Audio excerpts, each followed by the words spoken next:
Unidad didáctica 11. Suspensión y extinción del contrato de trabajo.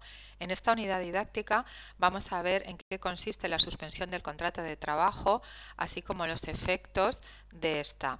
También vamos a ver la extinción del contrato de trabajo, las distintas causas por las que se puede romper un contrato de trabajo, bien sea por voluntad del trabajador, del empresario o de mutuo acuerdo entre ambos.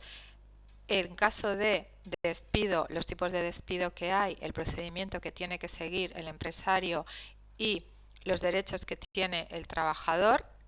Y por último, el procedimiento de reclamación contra el despido, cuáles son los pasos que tienen que seguir. Suspensión del contrato de trabajo. Como hemos visto en la unidad 6, la principal obligación derivada del contrato de trabajo para el trabajador es la prestación de servicios y para el empresario el abono del salario.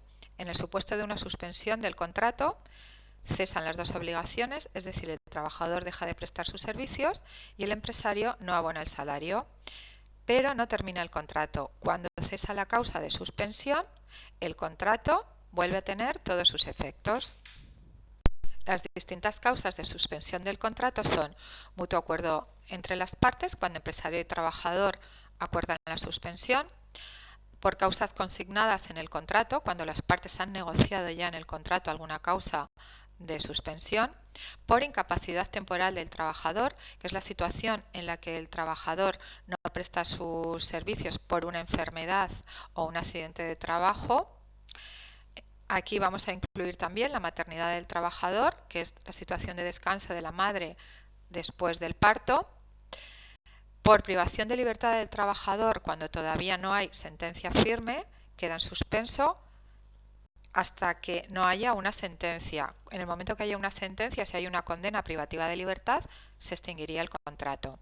Por sanción disciplinaria, una de las sanciones que puede imponer el empresario es la suspensión de empleo y sueldo del trabajador ante determinadas infracciones de este. El siguiente motivo sería por causas económicas, técnicas, organizativas o de producción. En este supuesto, el trabajador deja de trabajar durante el periodo de tiempo que se establezca cuando concurre alguna de estas causas, y cuando acaba la causa se reincorporará al puesto de trabajo. En este supuesto se tiene que tramitar un expediente de regulación temporal de empleo. Otras dos causas son el cierre legal de empresa y el ejercicio del derecho de huelga, que ya los hemos visto en la unidad 9. Durante este tiempo de suspensión queda el contrato en una alta especial de la Seguridad Social y luego ya se reincorpora el trabajador a su contrato habitual. También se puede suspender cuando la trabajadora es víctima de violencia de género. En este supuesto se puede suspender durante el tiempo que se estime conveniente para la seguridad de la trabajadora. Luego también hay una serie de causas relacionadas con la maternidad, paternidad y adopción, que ya hemos comentado en relación con la incapacidad temporal, y las veremos detenidamente el plazo de suspensión y consecuencias en la unidad 12. Y por último, en caso de excedencia, que puede ser voluntaria o forzosa del trabajador. Las causas de suspensión relacionadas con la maternidad se verán en la unidad 12 y son las siguientes. En primer lugar, la maternidad, cuyo plazo es de 16 semanas, que se puede ampliar por parto múltiple en 2 semanas más por cada hijo. Adopción o acogimiento, que tiene el mismo plazo que la maternidad. Riesgo durante el embarazo, cuya duración es hasta que termine la situación de riesgo o hasta que comience el permiso de maternidad. Lactancia, que tiene una duración de 9 meses. Y paternidad, que es de 12 semanas desde enero del 2020 y a partir del año 2021 serán 16 semanas. En las situaciones de excedencia se suspende el contrato de trabajo ante determinadas situaciones. En primer lugar estaría la excedencia voluntaria, en la que el trabajador voluntariamente decide pedir una excedencia en el trabajo. Tiene que tener como mínimo el trabajador 1 año de antigüedad en la empresa. La excedencia debe estar entre 4 meses mínimo y 5 años. Y en este caso sí que hay que decir que no se conserva el puesto de trabajo del trabajador, sino que únicamente tiene un derecho de reingreso preferente si existe vacante en la empresa en el momento que se quiera incorporar. En segundo lugar, estaría la excedencia forzosa, que es cuando el trabajador ha sido elegido para un cargo público o para realizar una función sindical. En este caso, sí que se conserva el puesto y la antigüedad del trabajador. En tercer lugar, estaría la excedencia para cuidar a un hijo, que es de 3 años desde el momento de nacimiento del hijo. Se puede ejercer tanto por el padre como por la madre, tanto en caso de nacimiento biológico, adopción o acogida. En este supuesto, el puesto de trabajo únicamente se reserva el primer año y en los otros 2 años sí que se tiene un derecho a reingreso, pero en un puesto similar del mismo grupo y sí que computa como antigüedad. Y el último supuesto de excedencia sería para cuidar a un familiar hasta el segundo grado de consanguinidad o afinidad, porque no puede valerse por sí mismo y no está desempeñando en este momento ninguna actividad retributiva, y el plazo máximo es hasta 2 años el cuidado que se puede realizar de este familiar. El primer año se tiene derecho a la reserva del puesto de trabajo y se tiene que comunicar el reingreso con un mes de antelación. La extinción del contrato de trabajo se puede deber a distintas causas. En primer lugar, cuando se hace de mutuo acuerdo entre empresario y trabajador. En segundo lugar, cuando es por voluntad del trabajador. En caso de voluntad del trabajador, tenemos que distinguir distintos tipos de extinción. Por un lado, la dimisión y por otro lado, el abandono. En caso de dimisión, el trabajador preavisará con el plazo establecido al empresario y en caso de abandono el trabajador no preavisará con el plazo que establezca el convenio colectivo. Por lo tanto, la sanción que puede tener por parte del empresario es descontar en el finiquito esos días del plazo de preaviso que ha incumplido el trabajador.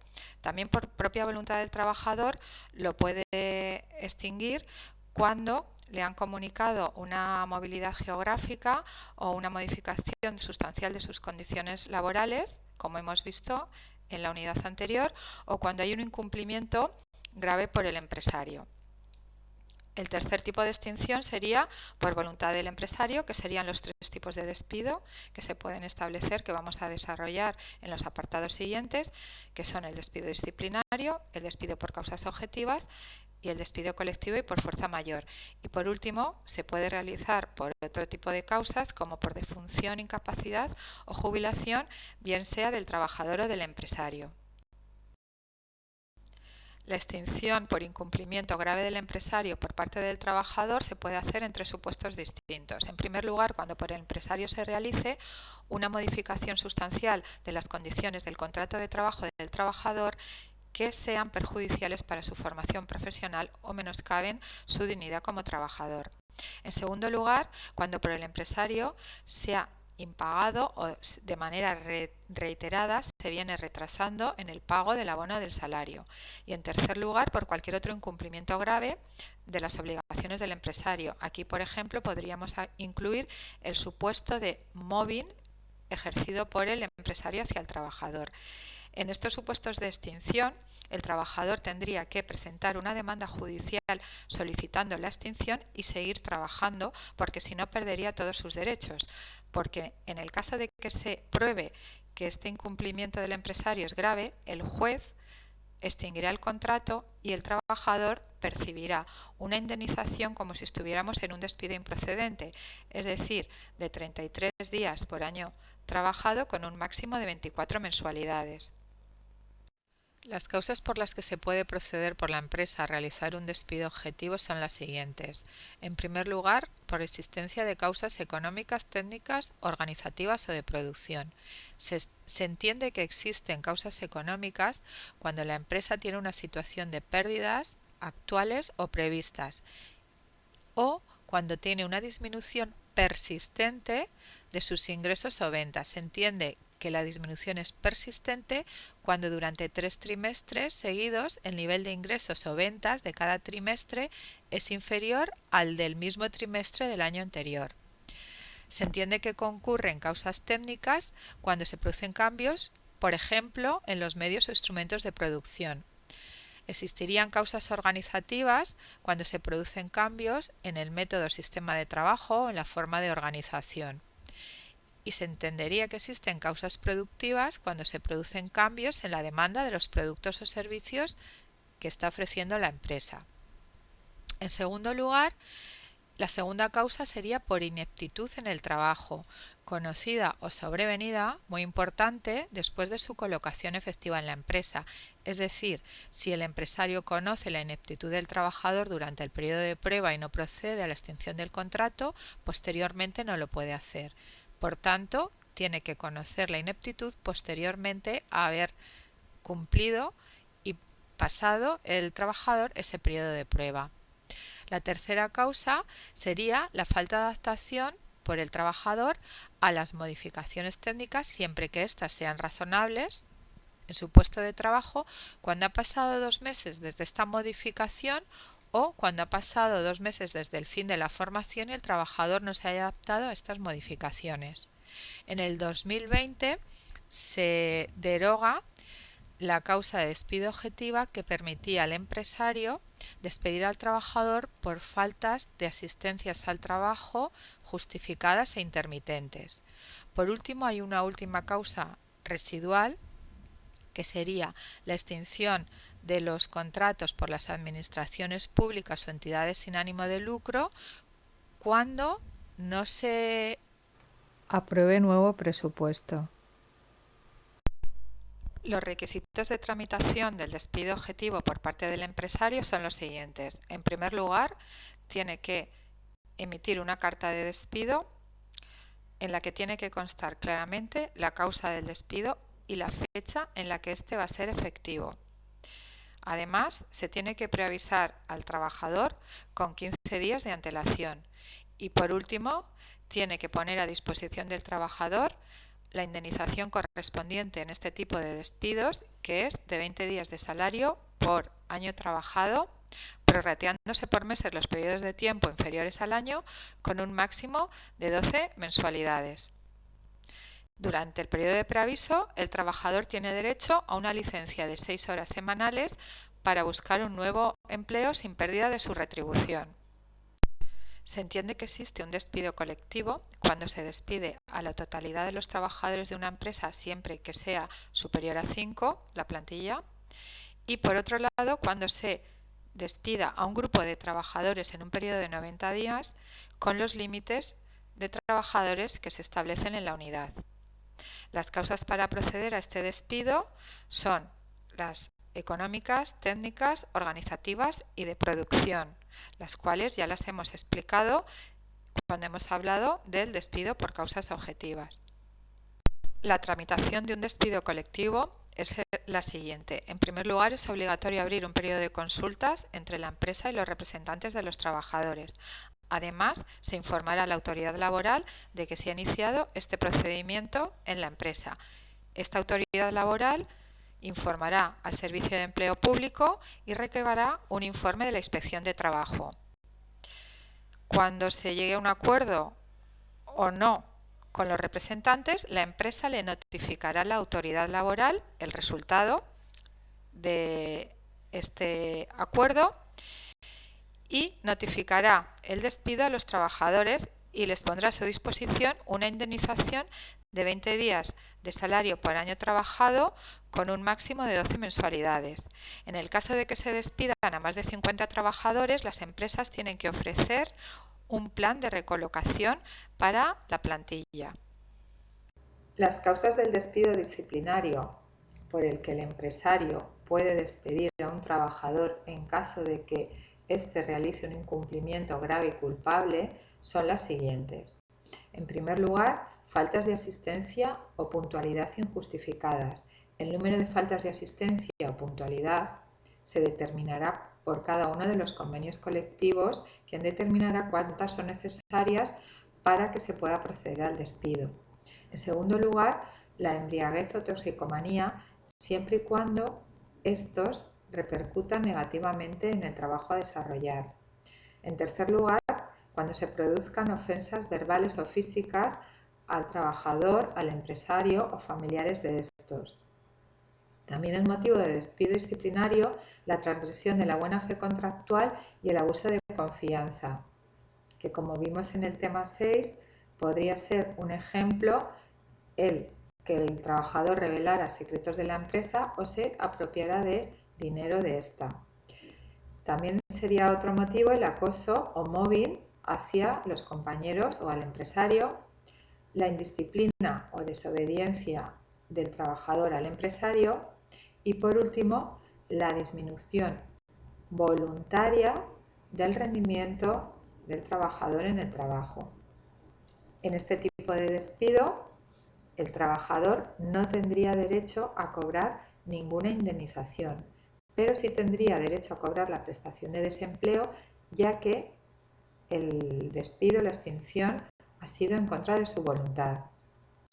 Como en todos los despidos que se produzcan por parte del empresario, los requisitos a cumplir son una carta de despido por escrito en la que tiene que constar la causa por la que se ha despedido al trabajador y la fecha en la que se va a hacer efectivo el despido.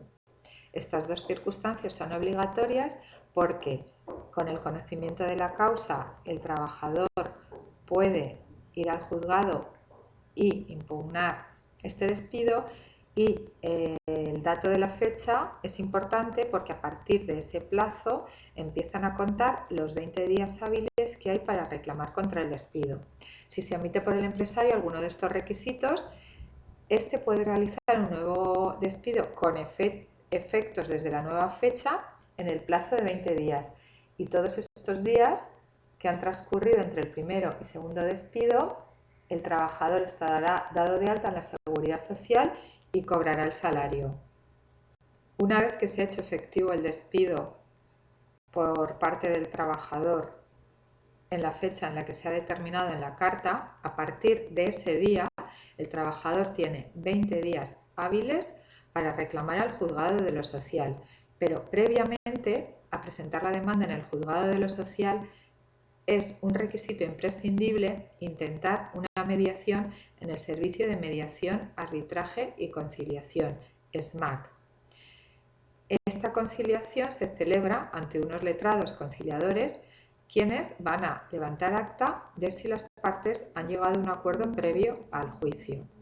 Si el acta es con avenencia, el acuerdo de las partes tiene los mismos efectos que una sentencia judicial y podrá ser ejecutada. Es decir, si aquí el empresario reconoce que el despido es improcedente, con este documento el trabajador puede reclamar o embargar bienes al empresario para cobrar la cantidad que le adeuda.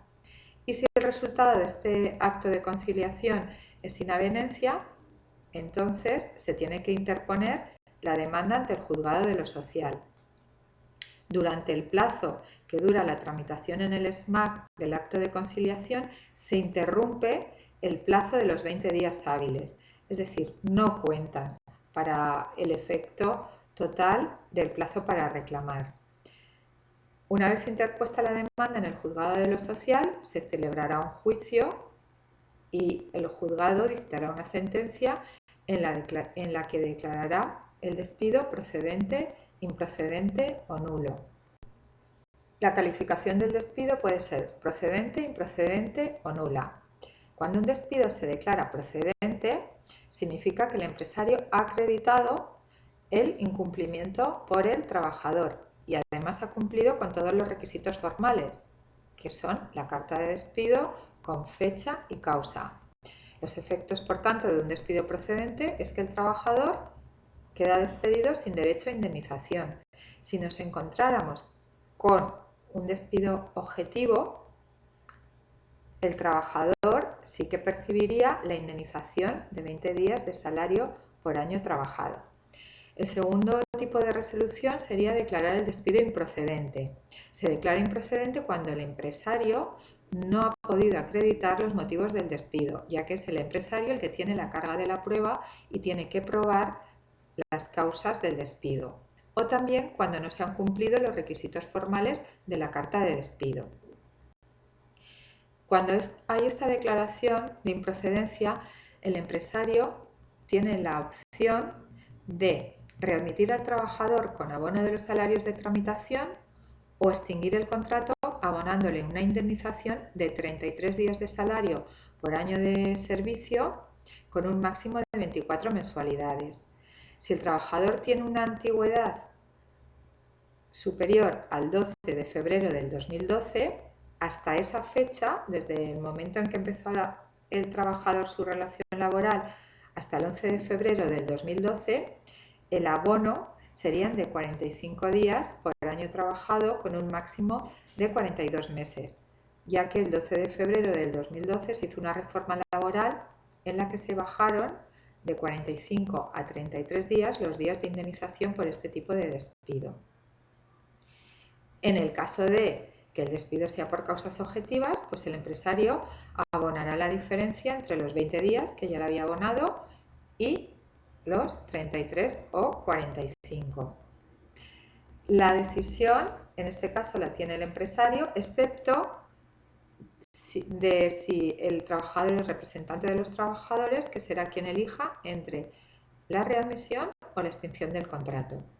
La última calificación del despido sería despido nulo, que se produce cuando existe alguna causa de discriminación, violación de derechos fundamentales o cuando se producen determinadas situaciones de suspensión del contrato, como puede ser la maternidad. En este caso, obligatoriamente el efecto del despido es la readmisión del trabajador con abono de los salarios de tramitación. En el caso del despido objetivo, si se prueba que ha habido una discriminación y que es nulo, se readmitirá al trabajador y éste devolverá la indemnización que ha recibido.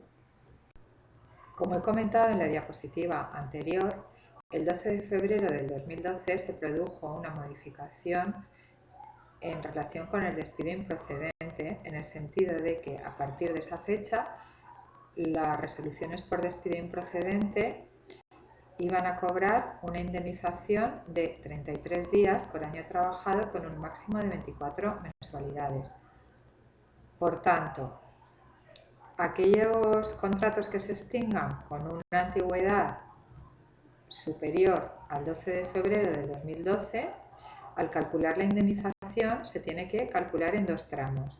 Se calculará desde el momento de inicio del contrato hasta el 11 de febrero del 2012 la indemnización a 45 días por año trabajado con un máximo de 42 mensualidades y desde el 12 de febrero del 2012 hasta la fecha de extinción a una indemnización de 33 días de salario por cada año trabajado.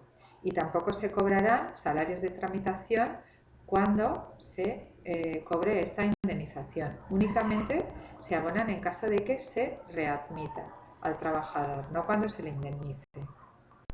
En esta diapositiva, como consta también en el tema, tenéis un esquema de las indemnizaciones por cada uno de los despidos y extinciones de contrato que hemos visto en la unidad.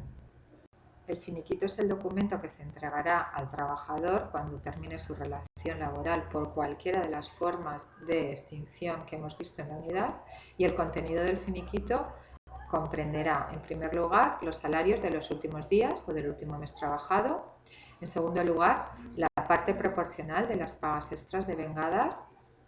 En tercer lugar, la parte proporcional de las vacaciones que no ha disfrutado el trabajador. En el caso que hubiera disfrutado de más vacaciones de las que le corresponden en la fecha de extinción, se le descontaría la parte de exceso. Y por último, si tiene derecho a cobrar alguna indemnización por fin de contrato temporal o por despido, se abonará también en este finiquito. Este documento se redactará por el empresario, en el que se indicarán los importes de cada uno de los contenidos que hemos visto, y se tendrá que firmar por el trabajador, quien puede pedir que esté presente un representante de los trabajadores en la firma. Si no estuviera de acuerdo con las cantidades que indican en el finiquito, se puede hacer constar que no se está conforme con las cantidades indicadas al firmar este finiquito.